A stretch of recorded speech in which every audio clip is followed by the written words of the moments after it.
Okay, we're back. Part two. We're back. We're back and picking up somewhat where we left off. I think where we left off is kind of just a third act between the interaction between the Trisolaris aliens and the ETO. Well, you had made a point where you had asked me, do you think that we were more powerful than the Trisolorans? And you quoted something saying Trisolorans actually think that the people of the world are more advanced or whatever it was. Yes, the And I thought that Trisolarians that was really will interesting. be at the mercy of a much more powerful Earth civilization. Yeah, that is very interesting, because from the perspective of people on Earth, which makes this case known, they think the exact opposite. They think that the Trisolorans are much more powerful. The faction of that cult that's created calls them Lord, so that they look at Mm-hmm. them as like godlike figures. And you find out towards the end of the book that they're already seeing everything we're doing, monitoring everything, changing our reality, changing what we see. So The that is laws kind of of a physics no longer apply.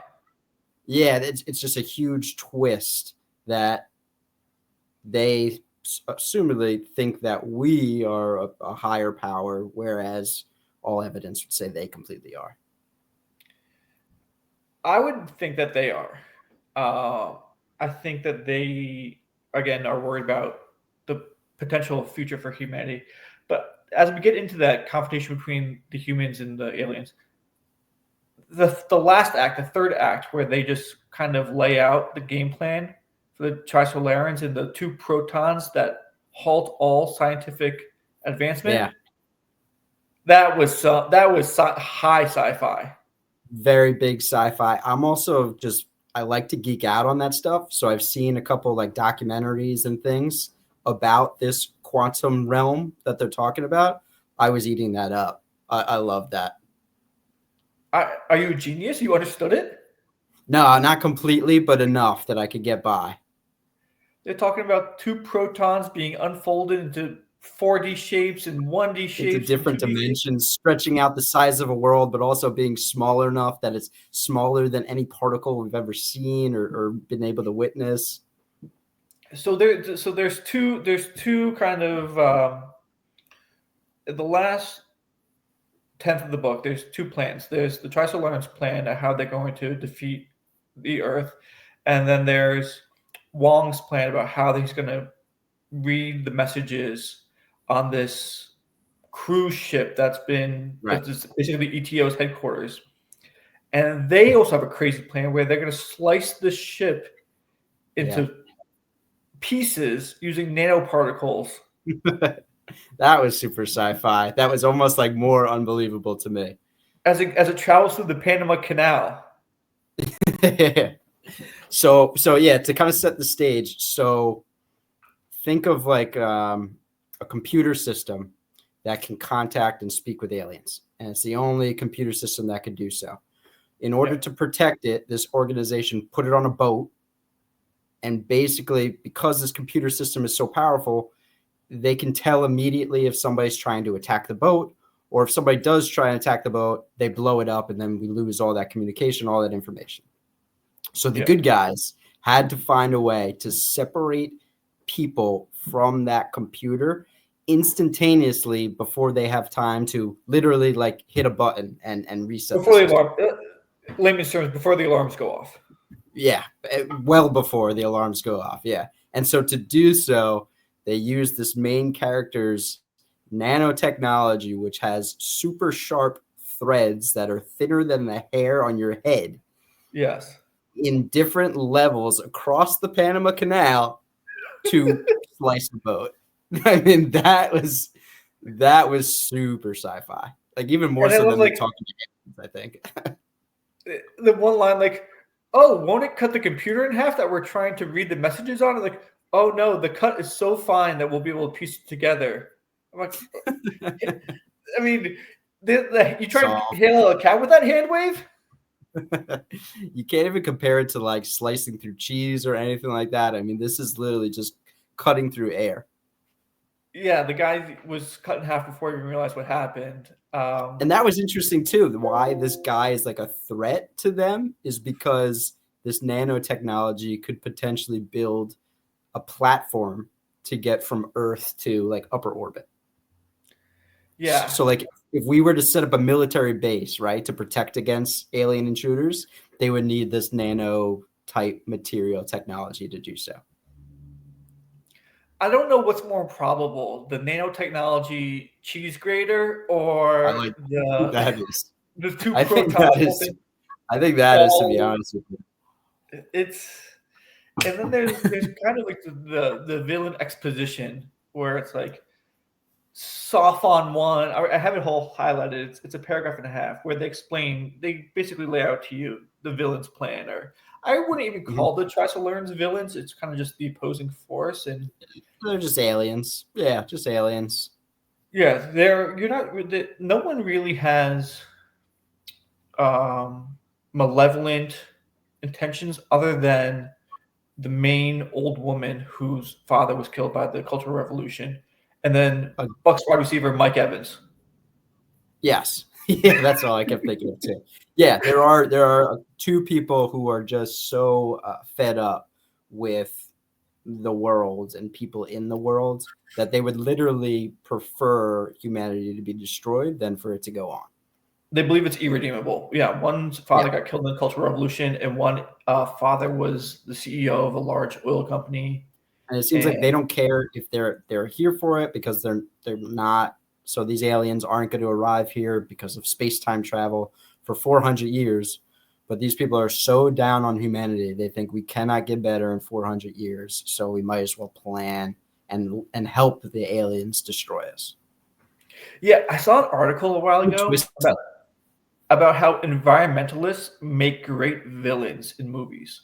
Like if you look at the last 10 to 15 years, there's a disproportionate amount of environmentalists who are actually the villains, which is very interesting because you think about them as good guys, but they would accept large scale human Yeah, suffering, which plays very well yeah, like in like disaster movies, yeah.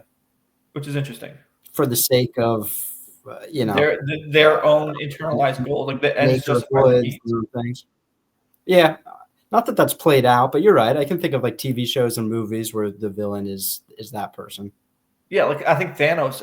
I'm not a big Marvel guy, but I think Thanos is Oh kind of yeah, like we need to kill half the people to yeah, save the planet, something like correct. that. Yeah, Creating that's order, make everything better. Yeah. If you weren't bingo. talking about people and you were talking about, I don't know, something that isn't alive, it makes total sense. Yeah, There's this many resources. You're going to split it amongst this many people or this many people. It's easier to bingo. split them around people. Yeah. It's a Yeah, the science behind this book, though, getting back to that, was very cool. Then they also kind of tried to throw in like the detective story with that police officer, sarcastic guy. yeah. He's the gruff I cop didn't love who. his character. I didn't love his. I get kind of why it was needed, but I didn't love his character all that much. I'll be honest with you. Every character was kind of at arm's length just by default Yeah, that they were all Chinese names. I'm trying to keep track of it a little bit, and I that was can't. part of it too. But yeah, that was definitely part of it. And I got that also, in that I was having a hard time keeping track of characters. But I don't think it was just the names. I think that was almost either on purpose or something that had to do with the translation and the writing, where the characters weren't really like developed. There was a lot of effort It's not a talking. character centric book. It's a Yeah, plot. It's a not at all. but it is a little bit of a mystery. It's a mystery sci-fi book Oh, I where completely. The first quarter of the book, I was at the point where I didn't want to read it before bed because how I would be so? thinking about it too much, and I would be scared and all that kind of stuff.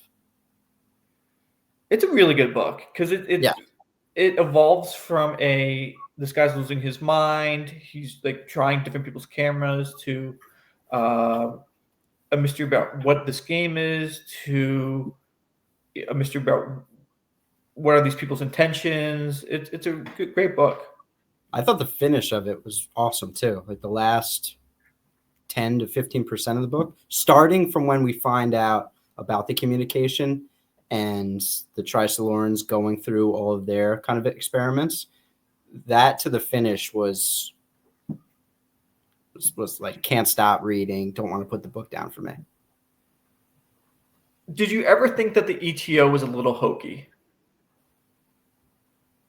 At the beginning, No, like when they're kind of describing their intentions to overthrow human race and so when like they met in the building, when you're introduced to the old lady as being the head of it, the one thing I yeah. was thinking was, you ever see Dude, Where's My Car?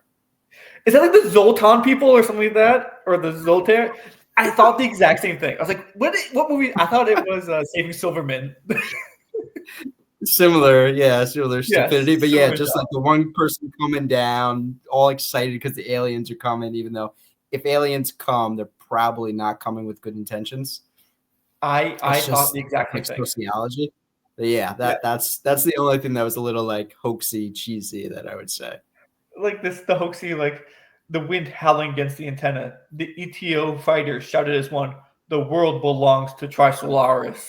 I'm like, Yeah, yeah, that was a little Zoltan like. yeah.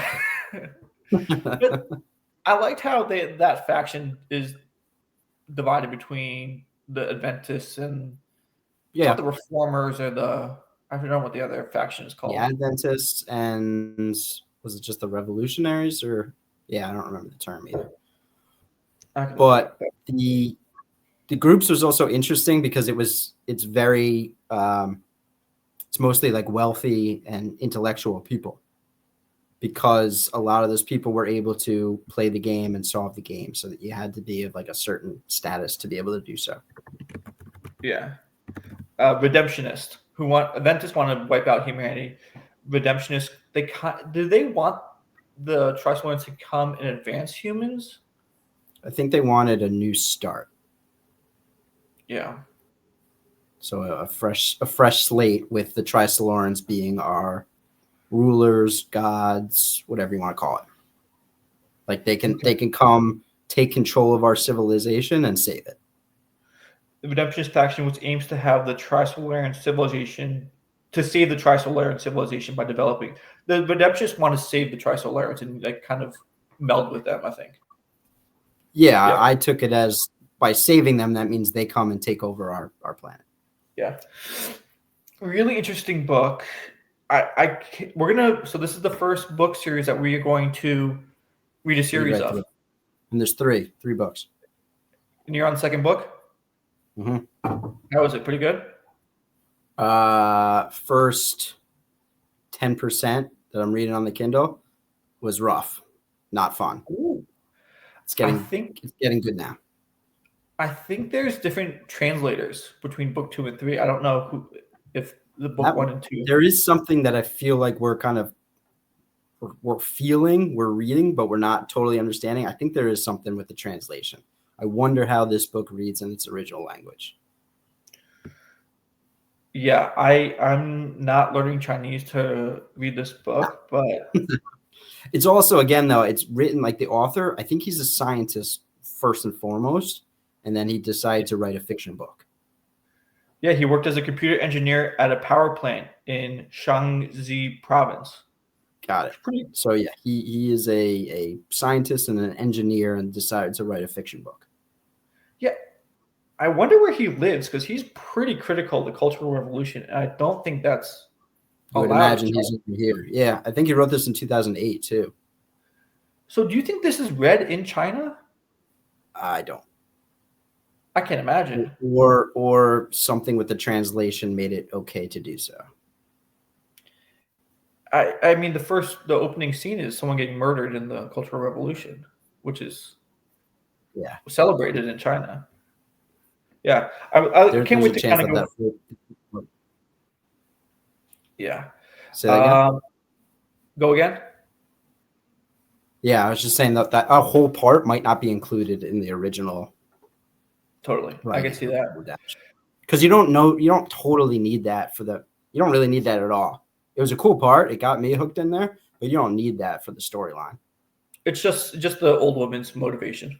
Yeah, it just helps to know that she was against humanity, partly because of this reason. The one thing I don't think you need, this discussion is all over the place because this book is kind of all over the place. But It when is. she murdered her husband and the director of the power plant or the antenna, that was kind of out of nowhere. I got it. She didn't mean to kill her husband. He just happened to be kind of wrong place, wrong time. Because she was trying to hide the messages that she was sending to Trisolaris. She wanted to make sure that she was the only one who had gotten those messages and that knew that she had gotten those messages and sent it. But her boss found the thread. Yeah. How about we do a little prediction of where the series ends? So ending of book 3, what do you think is going to happen? Gosh, I have no idea. I would say that gosh, I have no idea. Wow. Nor do I. I would say we'd never get to see the aliens here. So whether that means they get off track or we deflect them or 400 years just doesn't pass, I would say that is likely. Because at the end of the book, the reader's left with the information that the aliens will arrive in 400 years. Correct. I think humanity goes to Trisolaris. I think it's the other way around. I think we're going to see the planet. We're going to be on the planet. So we switch places with them? I just think we have to get some. I think we're going to be humans are going to have boots on the. I mean, there's wormholes, there's black holes, there's 2 protons that can warp time and space. They don't going to really, an alien planet is not unheard of. They exist outside of time and space. That's another just talk about wormhole that you can get into. Looking at the 11 dimensions that they were dealing with, that's just too much that you could even try and think about. Yeah, that's I was thinking about you have to be. I don't get envious of many people's skills or attributes. The one thing I wish I had was the ability to understand and conceptualize math and science at just a ridiculously high level. I think that's a pretty cool skill. It's probably the similar brain type, but in application, it would be very cool to play a game of chess without having to move the pieces. Without having to move the pieces? Yeah, the masters can just look at a board and they can just move them. Yeah. They can play multiple people at the same time without it. That would be pretty cool. Yeah. Which is the same type of mindset. Yeah, just off the charts IQ where you're okay. I think that's incredibly. I mean that level of brilliance, I'm envious of. That would not that those people necessarily better than others, but just the ability to think in that manner is something I can't conceive of. Yeah, but this book does make it very, very interesting, and you could kind of go down the rabbit hole in it. All right, you want to give it a score? Yeah, let's do that. I was looking at it before. I mean, it's I'm going to start off with a 7-8. Let's go 7-8. That's a lot lower than I thought you would have given it. It's lower because I don't know if I would necessarily recommend this to a lot of people. It's something I enjoyed because it's kind of techie, nerdy, and sci-fi futuristic, but it's not something I would recommend for everybody. Who would you not recommend it to? Non-nerds. Yeah, the guy who loves Last Kingdom may not love this book. Yeah, or the guy who just wants some of the other books that we've read are totally different from this. The person who loved James Bond who wants that kind of book, or the person who's reading a historical fiction who only wants to deal with that kind of stuff. This is just a very niche area of the sci-fi world, which I can nerd out to, but I'm not sure many people would. I think this is a pretty. I mean, it's at the end of the series. We should do one episode where we review the Netflix show. So I spoke to a guy who has watched the Netflix show, and we're kind of talking about the first book versus that. Completely different. Completely. Yeah, different. That's what it'll be fun to talk about. I think the Netflix show was not getting good reviews. Oh, I knew one person who loved it, but I haven't heard of it. I didn't know about it, but I think they are coming out with at least another season sometime. Oh, great. Okay, perfect. Would you say 7, 8? Yeah. I'll do the inverse. I'll go 8, 7. You liked it. I did like it. I thought it was page turning. If you're a page turner, I'm gonna like it no matter like. Yeah, That's I would say it definitely was. And then we're gonna do book 2, which is Dark Forest. I think that might be book 3. I'm reading on the Kindle, so I haven't looked at the title since I first got it, which I hate about the Kindle. Yes, The Dark Forest is book number 2. Death's End is book number 3. Got it. Yeah, cool. All right, we'll check back then, and then we'll see how the series progresses.